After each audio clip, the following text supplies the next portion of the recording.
బంగారాన్ని విడిపించి present market rate కే కొని బ్యాలెన్స్ అమౌంట్ ని క్యాష్ గా లేకపోతే సమానమైన బంగారాన్ని మీకిస్తుంది అక్షయ గోల్డ్ హబ్. అదే మరిగా ఈరోజు అతి ముఖ్యమైన సమస్య మనం మాట్లాడుకుంటున్నాం. భూమి. మీ తాత ముత్తాతలు మీకు ఇచ్చిన ఆస్తి, వారసత్వంగా వచ్చిన ఆస్తి. నేను ఎన్నికల ముందు చెప్పాను, మీ భూమి మీద వేరే వాళ్ళ ఫోటో వేయడం ఏంటి? మీరిచ్చారా? మీ తాత ఇచ్చాడా? మీ ముత్తాత ఇచ్చాడా? ఎవరిది ఆ భూమి? మీ కష్టార్జితం. మీ నాన్నిచ్చాడు, మీ తాత ఇచ్చాడు, వారసత్వంగా మీకు వచ్చిన భూమి. ఆ భూమి మీద ఆయన ఫోటో అంటే ఏమనుకున్నాను? నేను చెప్పాను, ఇది మంచి పద్ధతి కాదు. అందుకే ఈరోజు మీరు చూస్తున్నారు, నేను ఇచ్చిన పట్టాదారు పాస్బుక్ చూస్తే రాజముద్రతో ఎవ్వరు కూడా ట్యాంపర్ చేయకుండా ఫుల్ ప్రూఫ్ గా మీకు ఇస్తా అన్నాను. ఇచ్చానా లేదా అని మిమ్మల్ని అడుగుతున్నా. అంటే ఒక దురుద్దేశం ఉంది దీంట్లో, మీరు గుర్తుపెట్టుకోవాలి. మళ్ళీ మర్చిపోతే కష్టాలు మళ్ళా వస్తాయి. ఆ రోజు వాళ్ళు ఆలోచించింది తప్పుడు విధానాల ద్వారా మిమ్మల్ని బానిసలుగా చేయాలని ఆలోచించారు. అంటే ఒక ల్యాండ్ టైటిలింగ్ యాక్ట్ ఒకటి తెచ్చారు. మీ భూములన్నీ ఒక ల్యాండ్ టైటిలింగ్ పరిధిలో తీసుకొచ్చి ఎక్కడన్నా విభేదాలుంటే ఎవ్వరికి అప్పీల్ చేయడానికి హైకోర్టుకే పోవాలి. రెండవది, దాన్ని ఇప్పుడు ఇక్కడ ఎవరు కలెక్టర్ గారు ఉన్నారు, ఎంఆర్ఓలు ఉన్నారు, వీళ్ళు పెత్తనం చేస్తారు. ఆ రోజు అట్టు కాకుండా ఆయన సొంత మనుషులు పెట్టుకున్నాడు పులివెందల్ని తెచ్చి. అంటే మీ జుట్టు ఆయన చేతుల్లో పెట్టుకున్నాడు. మీరు ఎప్పుడన్నా కానీ ఓటేయకపోతే జుట్టు బట్టి లాగడానికి, జుట్టు పీకడానికి ఆ రోజు ప్రయత్నం చేశాడు. అవునా కాదా అని అడుగుతున్నా. నేను ఆ రోజు చెప్పాను, ఇది అన్యాయం అని చెప్పాను. మూడోది, మీ పొలం గట్ల దగ్గర సర్వే నెంబర్ రాళ్లేస్తే గెలాక్సీ గ్రెనేడ్ తీసుకొచ్చి ఆయన బొమ్మేసుకుని ఇంట్లో పట్టాదారు పాస్ పుస్తకం ఆయన ఫోటో చూడాలి, పిల్లలు స్కూలుకు పోతే ఆయన ఫోటో చూడాలి, భూమి దగ్గరికి పోతే ఆయన ఫోటో చూడాలి. ఇది శాడిజం కాకపోతే ఏంటి తమ్ముళ్ళు అని మిమ్మల్ని అడుగుతున్నా.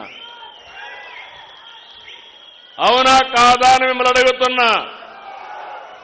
700 కోట్ల రూపాయలు సర్వే రాళ్లకు తగలేసిన పెద్ద మనిషి మొత్తం వ్యవస్థను భ్రష్టు పట్టించారు.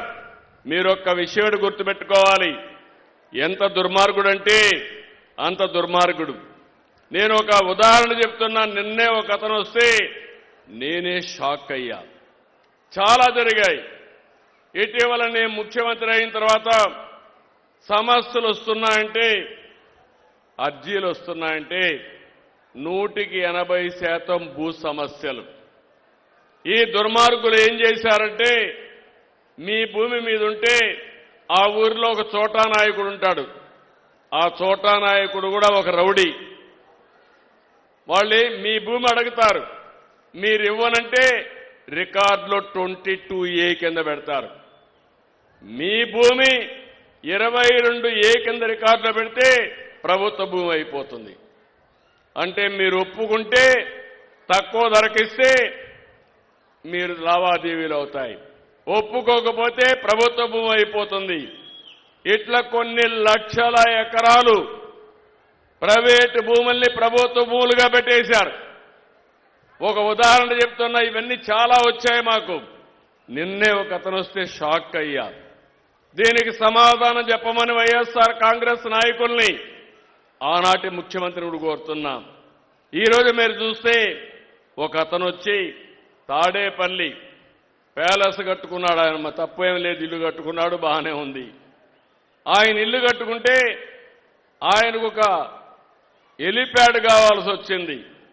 హెలిప్యాడ్ కావాల్సి ఏం చేయాలి? భూమైనా కొనుక్కోవాలి, లేకుంటే వేరే వాళ్ళ దగ్గర తీసుకోవాలి, వాళ్ళు ఒప్పుకుంటే నువ్వు హెలిప్యాడ్ వేసుకోవాలి. ఆ పక్కన ఒక 10 ఎకరాలు ఉంటే ఆ 10 ఎకరాలు భూమి అడిగాడు.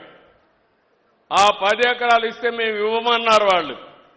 ఇస్తే మళ్ళా ఏమవుతుందని 75 సంవత్సరాల డాక్యుమెంట్స్ ఉన్నాయి. వాళ్ళ ఆధీనంలో భూమి ఉంది. భూమి కాంపౌండ్ వాళ్ళు కట్టుకున్నారు. ఒక ఫైన్ మార్నింగ్ ఒక ఉదయంలో అక్కడ బలవంతంగా హెలిప్యాడ్ వచ్చింది. హెలిప్యాడ్ వేసిన తర్వాత రికార్డులు చూసుకున్నాడు. రికార్డులు చూసుకుంటే ఆయన పేరు లేదు. దాని మీద 22A పెట్టారు. అది ప్రభుత్వ భూమి అయిపోయింది. అది ప్రభుత్వ భూమి చేసి ఈయన అనుభవించుకోవడం మొదలుపెట్టాడు. అంటే ఏం తమ్ముళ్ళు విచిత్రం చూశారా? ఇదే డాక్యుమెంట్.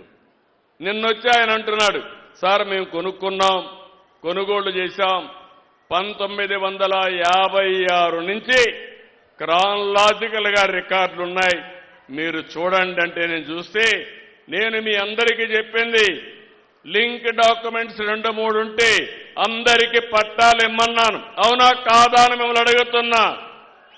అలాంటిది 56 నుంచి అనేక డాక్యుమెంట్లుంటే ఇది ఆయన తీసుకున్న ల్యాండ్. ఈ పక్క ఒకటి ఉంది హెలిప్యాడ్, ఆ పక్క పైన ఉండేది, కింద నుండేది ఆయన ప్యాలెస్. ఇక్కడి నుంచి అక్కడ హెలిప్యాడ్ కోసం బలవంతంగా 22A కింద పెట్టి ప్రైవేట్ భూమిని గవర్నమెంట్ భూమి చేసుకొని ఆయన అనుభవించాడంటే ఎంత దౌర్భాగ్యమో మీరు ఒక్కసారి ఆలోచించండి. ఇది ఒక విషయం కాదు, ఇలాంటి కొన్ని లక్షల లావాదేవీలు జరిగాయి. రాజకీయ విభేదాలుంటే చేశారు, వ్యక్తిగత స్వార్థాల కోసం చేశారు, మొత్తం రికార్డులన్నీ అస్తవ్యస్తం చేశారు. నిన్న మొన్న మాట్లాడుతున్నాడు ఆనాటి ముఖ్యమంత్రి, నేనేదో బ్రహ్మాండంగా చేశా అని చెప్పి. నువ్వు బ్రహ్మాండంగా చేస్తే ఈరోజు రాష్ట్రంలో ఇన్ని సమస్యలు ఎట్లొచ్చాయని నేను అడుగుతున్నా. నేను కూడా తలబట్టుకొని కూర్చున్నాను. పార్టీ ఆఫీసు పోతే 100 మంది వచ్చేసేవారు.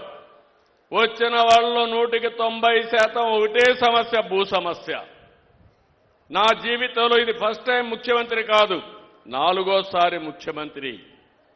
నా జీవితంలో ఎప్పుడో చూడనన్ని భూ సమస్యలు చూసే పరిస్థితికి వచ్చాను. అయితే కొన్ని రోజులు ప్రయత్నం చేశాను, మా డిపార్ట్మెంట్ కూడా చెప్పాను, వాళ్ళు కూడా ప్రయత్నం చేశారు. అన్నీ చూసిన తర్వాత నాకు అనిపించింది ఎట్టి పరిస్థితిలో మళ్ళీ జీవితంలో ఎవడు కూడా మీ భూమి మీద కన్నీయకుండా పూర్తిగా సర్వ హక్కులు ఇచ్చి ఎక్కడికక్కడ సెక్యూరిటీ ఫీచర్లు పెట్టి ఇవ్వాలని నిర్ణయం చేసుకున్నాను. అక్కడి నుంచి ప్రారంభించాను. ఈరోజు మీరు చూస్తే మీరు గుర్తుపెట్టుకోవాలి, ఈరోజు నేను ఇచ్చింది మొట్టమొదటిసారిగా ల్యాండ్ టైటిలింగ్ యాక్ట్ రద్దు చేశాను. రెండవది క్యూఆర్ కోడ్ పెట్టాను. క్యూఆర్ కోడ్ వల్ల మీ ఫోన్లో మీరు చూసుకుంటే ఎన్నిసార్లైనా చూసుకోవచ్చు. ఉదయం ఒకసారి, సాయంత్రం కూడా నిద్రపోయే మునుపు మళ్ళా చూసుకోవచ్చు. మీ భూమి ఎక్కడుందో మీకు అర్థం అవుతుంది. ఎవరైనా కానీ మారిస్తే మీరు ఇమ్మీడియట్గా యాక్ట్ చేసే పరిస్థితి వస్తుంది. ఒకవేళ బ్యాక్ ఎండ్లో ఒకప్పుడు మీరు చూస్తే లింక్ డాక్యుమెంట్లు కూడా ఉండేటి కాదు. ఎంఆర్ఓ అనుకుంటే 22A కింద పెట్టేసేవాడు వాళ్ళ ఒత్తిడి భరించలేక. కానీ దానికి ఎవరు పెట్టారంటే అది కూడా ఉండేది కాదు. ఈరోజు ఒక పక్కన బ్లాక్ చైన్ టెక్నాలజీ తీసుకొచ్చాను. మీ రికార్డులన్నీ భద్రంగా ఉంటాయి కంప్యూటర్లో, ఎవరు ట్యాంపర్ చేయలేరు. ఒకవేళ ట్యాంపర్ చేస్తే ఆ రోజే మీకు తెలుస్తుంది. ఒకవేళ మీరు తెలుసుకొని కంప్లైంట్ ఇస్తే ఎవడైనా సరే ట్యాంపర్ చేస్తే సాక్షాత్తు జైలుకు పోతాడు తప్ప ఎవరిని వదిలిపెట్టనని చెప్పి కూడా నేను మీకు తెలియజేస్తున్నా. వాళ్ళందరిపైన పీడీ యాక్ట్ కూడా పెట్టాను. తమాషా కాదు, ప్రజల ఆస్తులకు భద్రత కల్పించాల్సిన మనం చాలా జాగ్రత్తగా ఉండాలనే ఉద్దేశంతో తీసుకొచ్చాను. ఇంకో పక్కన మళ్ళీ అస్తవ్యస్తం కాకుండా మీ రికార్డ్స్ అన్నీ కూడా మీ అనుమతితోనే చేస్తున్నాం. ఇప్పుడే మీకు అన్నీ ఇచ్చారు, అన్ని విషయాలు చెప్పారు. భూమి ఏ విధంగా ముందుగానే మీ సర్వే చేసేటప్పుడే మీకంతా ఈకే వేసి పంపిస్తాం. మిమ్మల్ని రమ్మంటాం. వాట్సాప్ మీ సమక్షంలో చేస్తారు. లేటెస్ట్ టెక్నాలజీ అన్ని పెట్టాం. మీ ఫోన్ నెంబర్ తీసుకుంటారు. మళ్ళీ ప్రూఫ్ ఆఫ్ కాన్సెప్ట్ వస్తానే మళ్ళా మీ సంతకం తీసుకుంటారు. మళ్ళా పుస్తకం ప్రింట్ చేస్తారు. మళ్ళా మీకు వచ్చి చూపించి కరెక్ట్గా ఉంటేనే డిస్ట్రిబ్యూట్ చేస్తాం. ఎక్కడ ఒక్క చిన్న తప్పున్నా మళ్ళీ ఆ పుస్తకాన్ని చించేసి కొత్త పుస్తకం ఫుల్ ప్రూఫ్ గా ఒక చిన్న స్పెల్లింగ్ మిస్ లేకుండా మీకు ఇచ్చే బాధ్యత నాదని మరొకసారి మీ అందరికీ హామీ ఇస్తున్నా. ఈరోజు మీరు అనుకోవచ్చు, నేను ఈ గ్రామానికి పట్టాదారు పాసు పుస్తకానికి ఇవ్వడానికి వచ్చాను. మొన్నే ఈస్ట్ గోదావరి జిల్లాకు వెళ్ళాను. ఈ నెలలో వేరే కార్యక్రమాల వల్ల ప్రీపోన్ చేశాను. ప్రతి నెల 9వ తారీఖున భూ సమస్యలు పరిష్కారం అయ్యే వరకు నేను విధిగా వస్తాను. అది కూడా ఇంట్లో దాపరికంగా ఇవ్వడానికి వీల్లేదు. గ్రామ సభ పెట్టాలి, అందరిలో చదివి వినిపించాలి. మీరందరూ ఒప్పుకున్న తర్వాత ఏ ఒక్కరికి ఒక్క పైసా అవినీతి లేకుండా పట్టాదారు పాసు పుస్తకం మీకు ఇవ్వడం నా ధ్యేయం. మీరు కూడా ఒకప్పుడు మనం చూశాం అన్నిటికీ లంచాల వ్యవస్థకు స్వస్తి చెప్పాలనే ఉద్దేశంతోనే నేను ఈ కార్యక్రమానికి శ్రీకారం చుట్టాను. ప్రతి నెల మీరు చూస్తే ఎప్పటికప్పుడు ఈ కార్యక్రమంలో నేను భాగస్వామిని అవుతున్నాను. లెక్కలు చూస్తున్నాను. రెండోది, మీకు పట్టాదారు పాసు పుస్తకం ఇస్తానే మళ్ళా ఒక ఫోన్ చేస్తున్నా. ఫోన్ చేసిన తర్వాత మీరు ఓకే అంటే నేను టిక్ పెడుతున్నా, కాదు అంటే మళ్ళా ఎంక్వైరీ చేస్తా. దీనివల్ల ఒక ట్రాన్స్పరెన్సీ వస్తుంది. ప్రభుత్వ యంత్రాంగంలో ఒక జవాబుదారీతనం వస్తుంది. భవిష్యత్తులో ఇది వస్తే మీకెక్కడా ఇబ్బంది లేకుండా జరిగే పరిస్థితి వస్తుంది. ఈరోజు ఈ నెలలో మీరు ఒకసారి చూస్తే 279 గ్రామాల్లో ఈ నెలలో మన పట్టాదారు పాసు పుస్తకాలు ఇస్తున్నాం. 1,16,870 మందికి పాస్బుక్లు సిద్ధంగా ఉన్నాయి. 91,038 మందికి పుస్తకాలు ఇప్పటికి పూర్తయినాయి. ఈరోజు నాతో కూడా పూర్తయినాయి. జిల్లాల్లో పూర్తి చేశాం. కర్నూలు జిల్లాలో 8,347 మందికి కొత్త పట్టాదారు పాసు పుస్తకాలు ఇస్తున్నాం. మీ ఊర్లో మీరు చూస్తే 1,178 కొత్త పాసు పుస్తకాలని పంపిణీ చేశాం.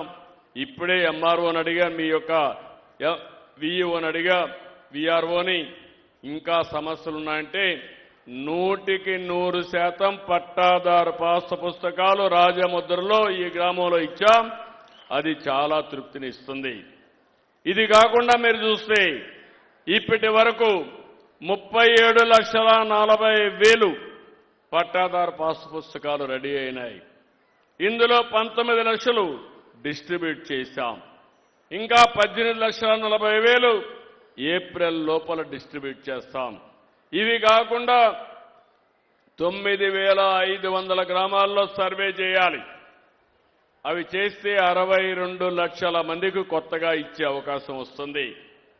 ఈ 60 లక్షలు, ఈ 37 లక్షలు ఇస్తే మొత్తం 100% ప్రతి ఒక్కరికి పట్టాదారు పాసు పుస్తకాలు ఇచ్చి అక్కడి నుంచి రాష్ట్రంలో భూ వివాదాలు లేని రాష్ట్రంగా అనౌన్స్ చేసే బాధ్యత నేను తీసుకుంటానని మీ అందరికీ తెలియజేస్తున్నా. డిఫికల్ట్ ఎక్సర్సైజ్, కష్టం. యామారితే మొత్తం ప్రోగ్రామ్ని అటు ఇటు వెళ్ళిపోయే పరిస్థితి వస్తుంది. అందుకే 1 సంవత్సరం పెట్టుకున్నాను. జనవరితో ప్రారంభించాను. ఫిబ్రవరిలో రెండోసారి వచ్చాను. మళ్ళా మార్చిలో వస్తా. డిసెంబర్ వరకు ఇదే పని మీదుండి మీ భూమికి భద్రత ఇచ్చే బాధ్యత నాదని రాష్ట్రంలో ఉండే అందరికీ విజ్ఞప్తి చేస్తున్నా. అదైతే ఇంకా మనకెవ్వరికి కూడా ఇబ్బంది ఉండదు. ఇవన్నీ కూడా మీరు చూస్తే డ్రోన్ పెట్టాం, ఒక పద్ధతి ప్రకారం పెట్టాం, ఎక్కడ సమస్య లేని విధంగా ఇవన్నీ తీసుకుపోతాం. ఇవన్నీ వచ్చిన తర్వాత మీరు ఏమాత్రం కూడా రాబోయే రోజుల్లో భూ రికార్డులోనే కాకుండా మిగిలిన నేను మిమ్మల్ని కూడా ఒకటే కోరుతున్నా.